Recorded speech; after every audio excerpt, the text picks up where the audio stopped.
Bonjour, rebonjour, bienvenue à ceux qui nous rejoignent pour la suite de notre matinée ici sur Energy Meeting dans le cadre de cette conférence plénière 2. Je suis Corentin Patrigeon, rédacteur en chef d'Expert, le média de Bâti Actu Group dédié à la performance énergétique et environnementale.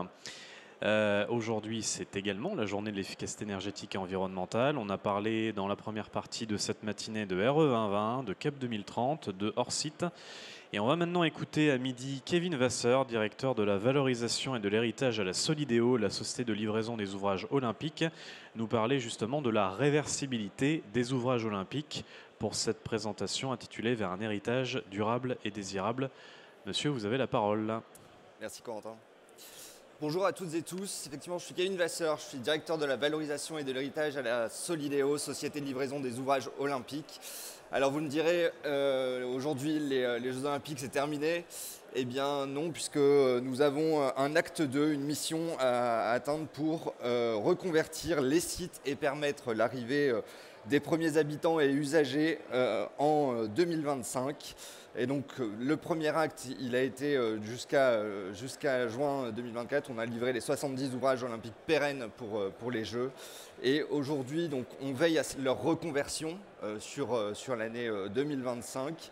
La transmission de l'héritage matériel et immatériel de la Solideo. Et puis, à partir de fin 2025, l'adossement à Grand Paris Aménagement et permettre l'envol des premiers salariés. Cet acte 2 donc, va s'organiser en 3 temps sur l'année 2025. On a une première phase de travaux avec donc l'ouverture du village des médias qui comporte 1400 logements à terme sur Duny et le Bourget. Et puis au 4e trimestre 2025, l'ouverture du village des athlètes. Mais au-delà de tout ça, d'autres travaux sur les ouvrages olympiques pérennes. Aujourd'hui, on a une démarche de valorisation qui consiste en 3 grands angles. Le premier, c'est montrer. On veut montrer les ouvrages olympiques pérennes qu'on a pu réaliser. Le deuxième, démontrer l'atteinte de nos ambitions, notamment environnementales. Et puis le troisième axe concerne la réplicabilité de nos méthodes pour permettre sur d'autres projets de refaire ce que l'on a fait.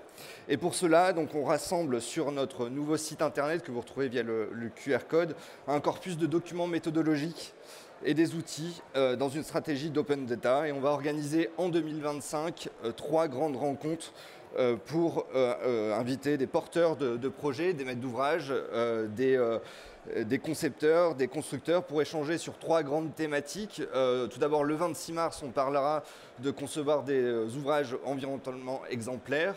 Et puis, en juin, on discutera de la construction socialement exemplaire. Et enfin, en septembre, à la rentrée, on pourra expliquer voilà, l'ensemble de nos méthodes pour livrer ces différents ouvrages. Mais l'héritage matériel au profit des territoires est déjà en partie légué, puisque dès le dossier de candidature en 2016, les ouvrages ont été programmés et conçus par les gestionnaires futurs. C'est pour ça que nous avions 33 maîtres d'ouvrage à superviser. Concrètement, on a organisé le suivi des ouvrages de la revue de projet mensuelle avec les opérationnels jusqu'à l'arbitrage auprès du conseil d'administration qui a fixé un cadre initial et puis prenait les décisions de modifications majeures dont les sujets d'excellence environnementale. Aujourd'hui, ce sont donc 46 ouvrages qui sont livrés et mis en service sur l'ensemble du territoire francilien. Et puis, on travaille donc, comme je le disais, à la reconversion de 24 ouvrages qui nécessitaient des travaux post-jeu. Dans ces ouvrages, il y a bien sûr des équipements sportifs majeurs, notamment voilà, la marina de Marseille, qui a été le site de voile pendant les Jeux et qui a été conçu et piloté par la ville de Marseille. L'Adidas Arena à la porte de la Chapelle, réalisé par la ville de Paris, mais aussi le stade Yves du Manoir, la colline des Lancours. Bien sûr, le centre aquatique olympique piloté par la métropole du Grand Paris à Saint-Denis, mais aussi 7 autres piscines qui ont servi de site d'entraînement pendant les Jeux, rénovées ou neuves, qui sont aussi un héritage pour les habitants du territoire francilien.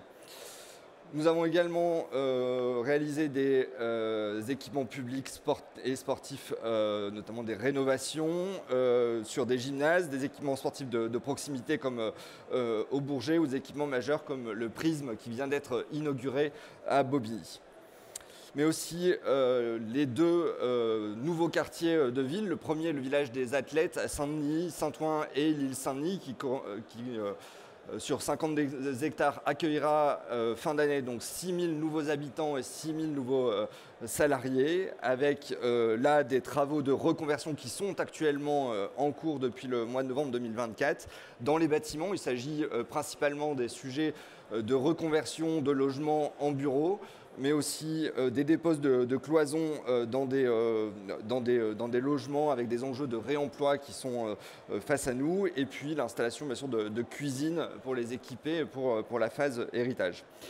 Dans les espaces publics, nous avons également des travaux d'adaptation. Nous avons l'aménagement d'un parc à la place d'une grande gare routière temporaire qui servait de transport le lieu de transport pour les athlètes. Donc vous avez en arrière-plan de cette image. Et puis également à l'intérieur des espaces publics aussi qui évoluent. À Duny, vous avez le nouveau quartier donc, qui accueille à présent des premiers habitants et qui vont continuer à emménager sur l'ensemble du premier trimestre. C'est à terme 1500 logements qui vont être ajoutés sur ce territoire à proximité de l'aéroport du Bourget. Enfin, ces quartiers ont nécessité bien sûr la construction d'équipements publics, des groupes scolaires, des crèches, et des écoles qui vont permettre donc de faire vivre ces différents quartiers. Ce programme, héritage compris, représente un budget global de l'ordre de 4,5 milliards d'euros d'investissement, le budget qui n'a pas bougé depuis le début de l'opération. Par comparaison, simplement en termes de Jeux Olympiques, c'est à peu près la moitié du budget des Jeux de Londres et le tiers de celui de Tokyo. Aujourd'hui, c'est 1,7 milliard d'euros d'argent public qui n'a pas bougé depuis le début. Tous ces ouvrages ont été construits avec de fortes ambitions en matière d'accessibilité universelle. Je vous rappelle qu'on a accueilli des Jeux paralympiques, mais aussi de charte sociale. On a réservé 10% d'heures d'insertion dans les chantiers qu'on a réalisés. Aujourd'hui, on a largement dépassé cet objectif avec plus de 3 millions d'heures d'insertion réalisées. L'accès au TPE, PME, ESS avec 25% réservés dans nos marchés.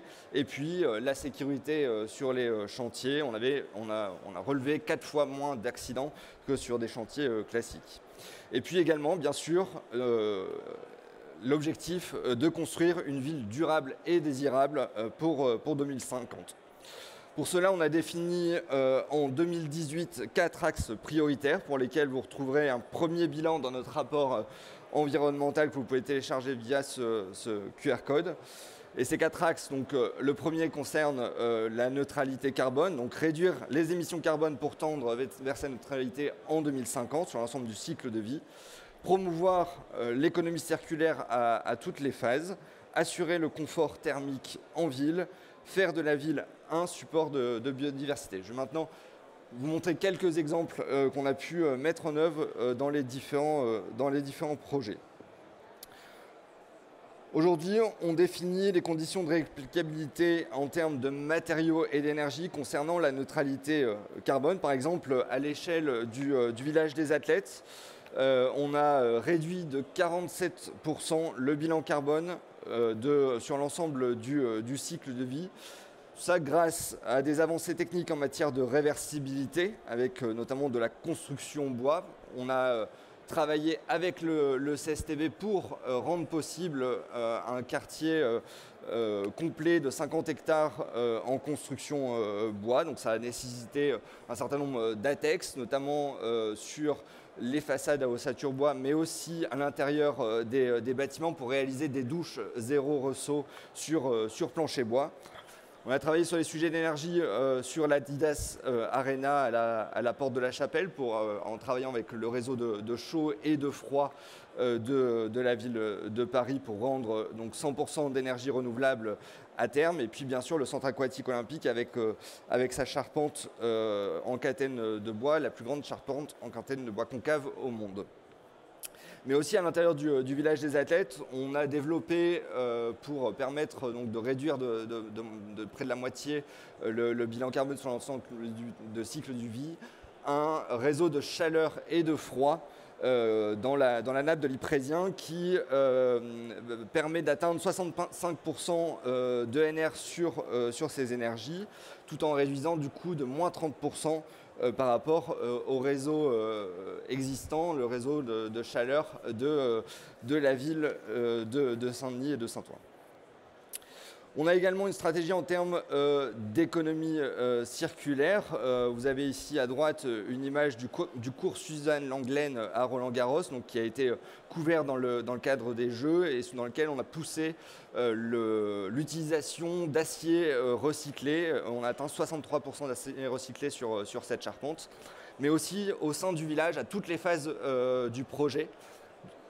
À la phase de la déconstruction, on a recyclé 96% des matériaux issus de la déconstruction, mais encore aujourd'hui, actuellement, dans le cadre des opérations de réversibilité, où on vise 75% de réutilisation des matériaux. Donc on parle de plaques de plâtre avec Saint-Gobain, d'isolant, etc. À l'intérieur, et puis vous avez également les sièges en plastique recyclé du village du centre aquatique olympique et de l'Adidas Arena. Donc là, il s'agit de réduire les déchets, mais aussi d'éviter des émissions de gaz à effet de serre. Concernant le climat, l'un de nos grands enjeux, ça a été de penser le confort urbain en 2050 sur, je dirais, le confort d'été principalement. On a généralisé les STD sur l'ensemble des ouvrages olympiques à toutes les phases du projet, des premières études jusqu'à la réception. Et on a réalisé ces STD à partir de fichiers météo qu'on a travaillé avec Météo France sur un climat 2050 extrême. Donc ça a donné en confort d'intérieur des solutions innovantes, notamment sur un climat 2050 externe, on pourrait aller jusqu'à généraliser de la climatisation. Et bien là, on a identifié des solutions passives, notamment dans les systèmes de brasseurs d'air et puis de généraliser les logements traversants sur les T2, T3 et plus. Et puis, mis en place des solutions innovantes comme les planchers rafraîchissants qui sont alimentés aujourd'hui par les réseaux de froid urbain. En termes de confort extérieur, c'est aussi créer des îlots de fraîcheur. On travaille actuellement avec l'Institut Pierre-Simon Laplace qui regroupe tous les labos de recherche à la pointe sur le sujet de climat en France pour mesurer les effets de nos aménagements en phase d'exploitation. Donc on a commencé cette phase d'exploitation pendant les Jeux. On a les premiers résultats en termes d'effets, notamment sur nos espaces verts en lien avec leur arrosage. Enfin, la biodiversité, puisque c'est aussi un de nos 4 axes en matière de support. On a travaillé les supports de biodiversité, alors une partie en phase jeu, mais aussi une partie en phase héritage, puisque je vous l'ai dit, on construit aujourd'hui, on aménage aujourd'hui un parc de 3 hectares au sein du village.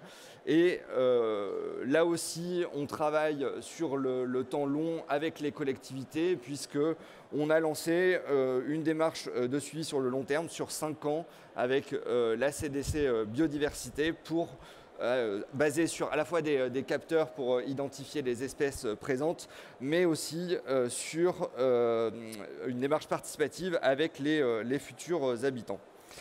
Et pour aller plus loin, on a soutenu l'innovation. Innovation en réservant 36 millions d'euros qui représente un peu moins d'1% du coût du budget total, pour financer 33 innovations disruptives sur différentes thématiques. Alors les 4 axes que je viens de vous présenter, mais également sur l'accessibilité universelle, qui était aussi un de nos enjeux en matière d'ambition. Je vais vous présenter là, donc on a 33 innovations, je vais vous en présenter 4 qui va vous donner un petit panel. On a également réalisé sur notre site internet un portfolio qui présente ces différentes innovations en matière, donc ce qu'elles apportent techniquement, mais aussi des éléments en matière de réplicabilité.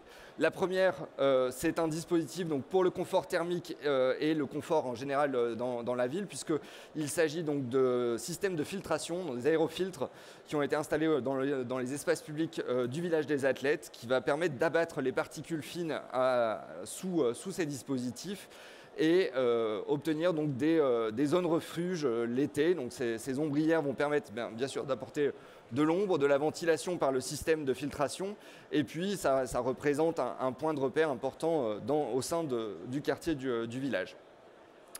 Une deuxième innovation aussi sur le confort urbain, le confort thermique, l'économie circulaire également, et puis le support de biodiversité, puisqu'il s'agit donc ici l'image de pavés réalisés à partir de coquillages qui ont un pouvoir drainant. Donc l'hiver, ça va récupérer l'eau de pluie, la stocker dans une cuve sous la chaussée, qui représente environ 50 mètres cubes, et qui va donc la restituer l'été pour rafraîchir les zones piétonnes par évapotranspiration. Et donc ça va permettre à cet endroit-là de réduire de 2 degrés la température ambiante. Donc c'est aussi des dispositifs qui peuvent être mis en place là où on ne peut pas apporter beaucoup de végétation.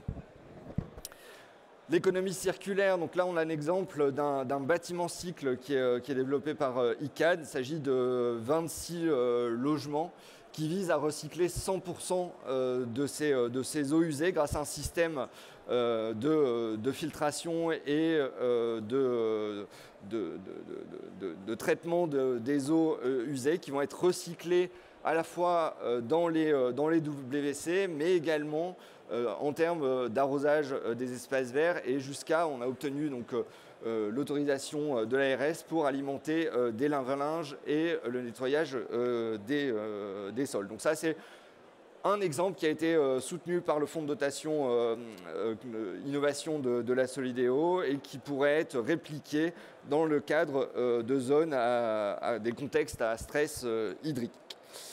Et puis enfin le quatrième, qui est une solution peut-être moins onéreuse, qui concerne des planchers mixtes bois-béton. Donc ça, c'est une solution technique qui vise à la fois à réduire le bilan carbone des bâtiments. On a travaillé beaucoup sur ce sujet sur d'autres ouvrages, le centre aquatique olympique bien sûr avec sa structure bois, des bétons ultra bas carbone dans différents ouvrages, mais ici c'est une solution un peu intermédiaire qui va permettre donc via un insert biosourcé à l'intérieur d'une dalle préfabriquée, de réduire de 40% le bilan carbone de ces planchers, mais aussi d'avoir des plus-values en matière à la fois d'utilisation de matériaux biosourcés, mais également en termes d'énergie et d'isolation.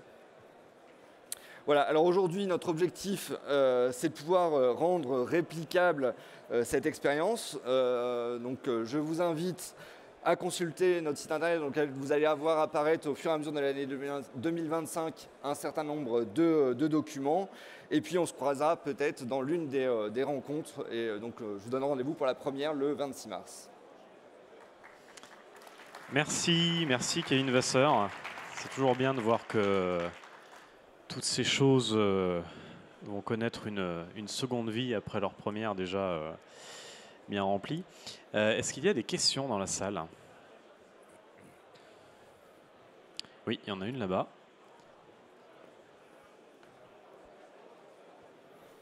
Merci. J'avais une question plutôt générale. Est-ce que vous êtes amené à partager du coup tout ce que vous avez mis en place pour les JO là, de Paris avec, via le comité des JO olympiques vos innovations pour les prochains JO. Est-ce que vous allez leur partager tout ce que vous avez mis en place, les résultats? Voilà. Oui, bien sûr. Donc, comme je le disais, c'est une stratégie d'open data qui concerne tout le monde, en particulier les porteurs de grands projets, notamment la supervision de l'ensemble des projets olympiques, ce que ça a permis en termes de méthode pour atteindre les objectifs en termes de budget, de délai, mais aussi d'ambition. Donc, ce sont toutes ces méthodes et aussi, comme je le disais, les solutions techniques spécifiques. Alors, ça va s'adresser à la fois à des futurs jeux, bien sûr. Alors aujourd'hui, on a assez peu d'échanges avec Los Angeles 2028. Par contre, on échange beaucoup avec Brisbane 2032 qui ont des problématiques un peu similaires sur le village des athlètes pour répliquer un certain nombre de sujets. Mais je dirais que pas que, c'est tous les grands événements aussi français et internationaux qui sont nos cibles. Et puis, d'une manière générale, tous les grands projets en France et à l'international. Très bien, on va enchaîner pour respecter le timing de la matinée. Encore merci. Merci Kevin beaucoup. Vasseur.